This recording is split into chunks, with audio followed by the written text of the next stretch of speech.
Well, this was impressive in a different sort of way to the normal model railway experience. This is basically a 3D printed railway utilizing T-gauge. Now, the guy that's put this together, Graham Burnley, well, he works in education, but he has a passion for designing things, and he designs in CGI. And quite a few of the things that he's designed, this is making 3D computer generated images of things on a computer. And quite a few of the things that he's designed have appeared in games and in simulators and other things. So they're actually, you might be seeing his work, but not realizing it.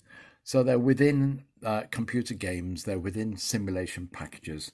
So you might be using a flight simulator and flying over an area, and the models, as it were, the computer generated models that you fly over are his work. Now, what we're going to see then is some modeling where he's used the CGI to design the initial outline and object, and then he's used 3D printing to print that model.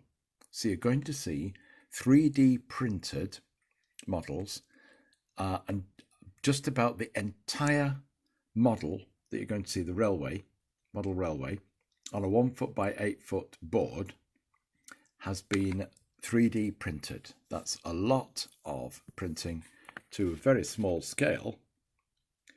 And maybe I'll do a still of this description to tell you what the layout is. Got it. All right, Graham. So you're from Bradford Model Railway Club then? I am, yes. Yeah, and I love your T-gauge layout, model of Ilkley Station. And I think, so what is it? You've actually 3D printed? 3D printed. It's Google mapped, zoomed down to my gauge, then scaled. Right. And then photographed each house, each building. Wow. Then made the building in CGI. Then printed it out. CGI, was that this? Is that CAD? CGI is CAD, which is computer aided Okay. design. Yeah. That's basically Yeah. 3D, what your visually affects. Yep. So there's When what I've King's changed Hall, Ilkley. King's Hall, Ilkley, And the pub. the pub, and the theatre, a Town Hall and Library. Wow. Yeah. So I've done that Marks as and a low, Spencer's. low relief. Yeah. Railway Station. Marks and Spencer's,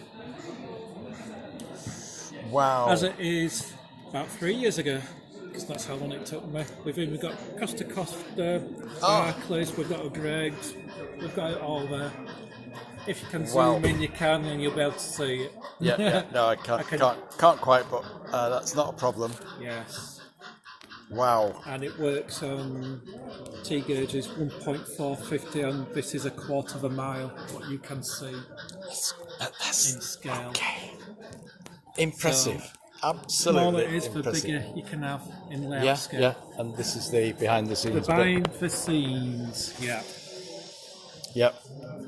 So it's just a basic fiddle yard with switches just to isolate the dead ends. Yeah.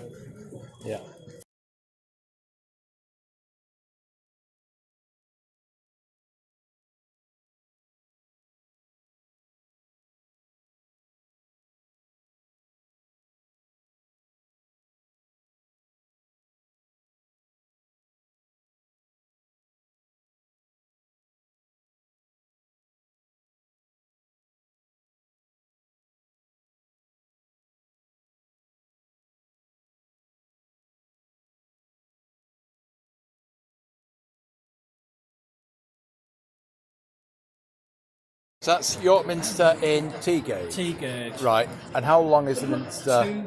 270 metres in length. Wow. The top tower is 100 metres. Yeah.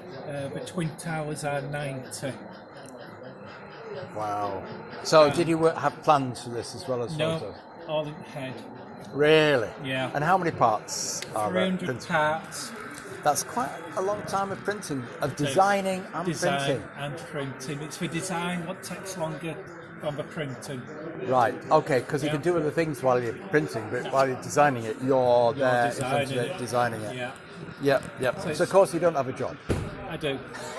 Yeah. I'm retired. I can't get around to Yeah. do it. Oh dear. I work full time at a college. Wow. Yeah. So this is my hobby from 35 years ago. Yeah. Because that's when I started